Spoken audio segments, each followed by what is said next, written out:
जावद के डिकेन में राहुल जी गांधी की सभा संपन्न हुई है। अब हमारे साथ में हैं पूर्व सांसद और कांग्रेस की राष्ट्रीय नेत्री सुश्री मीनाक्षी नटराजन। पहली प्रतिक्रिया जानना चाहूंगा, राहुल जी गांधी की सभा में जो आपने देखा है माहौल, क्या कहेंगी? मैं तो इसको केवल एक लाइन में कहना चाहूंगी कि राष्ट्रीय नेताओं के, राजनीतिक दलों के नेताओं के संप्रेषण होते हैं।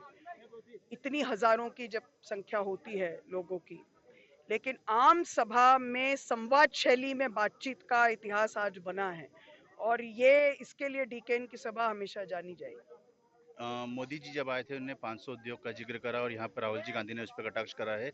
आप क्या कहेंगे? आप चूंकि स्थानीय यहाँ पे कटा रह चुकी हैं। कटाक्ष राहुल जी ने नहीं किया। राहुल जी ने जनता से पूछा, कटाक्ष जनता ने किया।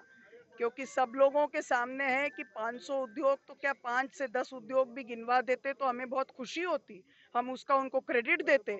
हमारे लिए तो बहुत दुख की बात है कि इंडस्ट्रियल कॉरिडोर जो यहाँ स्थापित होना था मंदसौर नीमच, जिसमें नया गांव का क्षेत्र आता जो इसी विधानसभा क्षेत्र से जुड़ा हुआ था, वो भी यहाँ से हटके झांझरवाड़ा राजस्थान शिफ्ट हो गया। इससे ज्यादा दुख की क्या बात हो सकती है? और इसमें मैं प्रधानमंत्री जी की बात नहीं करूंगी। मुझे लगता है कि प्रधानमंत्री जी को जिन्होंने ब्रीफ किया होगा वो तो यहाँ के स्थानीय जनप्रतिनिधि और नेता ही तो रहे होंगे, तो उन्होंने अपने ही चीफ को, अपने ही पार्टी के इतने शीर्षस्थ नेता को सही बात बताई या नहीं, ये उनको सोचना चाहिए। उद्योग मंत्री तो ओम प्रकाश सकलेचा जी रहते, तो कहीं ना कहीं इसीलिए कह आपका रही इशारा हूँ, उधर ही है। इसीलिए कह रही हूँ कि, और हम सब सकलेचा जी को ये मानते थे कि उनके पास एक विजन होगा, लेकिन जिस तरह से उस दिन भाषण हुआ उसके बाद बहुत ये दुर्भाग्यपूर्ण है। अभी जावद विधानसभा में भी आप कई जगह घूमी हैं और किस तरह से जो कहा जा रहा है, शैलजा जी का दावा है कि मैंने 20 साल में काफी विकास किया है, क्या कहेंगे? मैं तो ये कहूंगी कि इस बार हम लोग आठों विधानसभा में घूमे। जावद में विशेष तौर पर करीब करीब 2 दिन लोगों के बीच में जाने का मौका मिला। इस बार कांग्रेस के चुनाव प्रचार में जाने वाले साथियों और प्रत्याशियों को नहीं बोलना पड़ रहा, जनता बोल रही है। और ये मैंने, मेरे समझ में ये पहला इलेक्शन मैंने देखा जहां जनता मुखर है।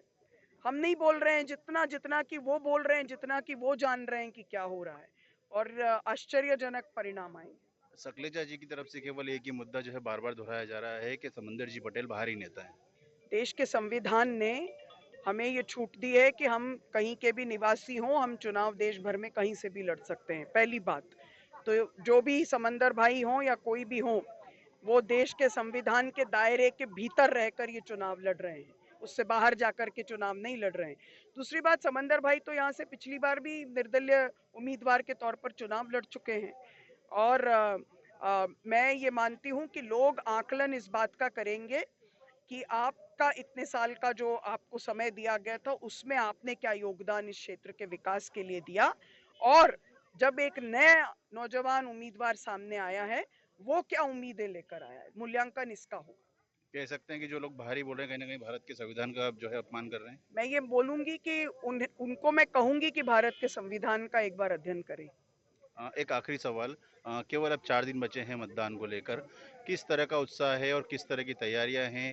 कहा जाता है कि जो है भाजपा अपने अंतिम 48 घंटे के अंदर काफ़ी सारे पासे पलट देते हैं और काफ़ी सारे संगठन उनके उतर जाते हैं उनके समर्थन में, और फिर एक चुनावी रणनीति चेंज हो जाती है और खासतौर पे जावद का इतिहास मतलब एक रात के लिए भी माना जाता है।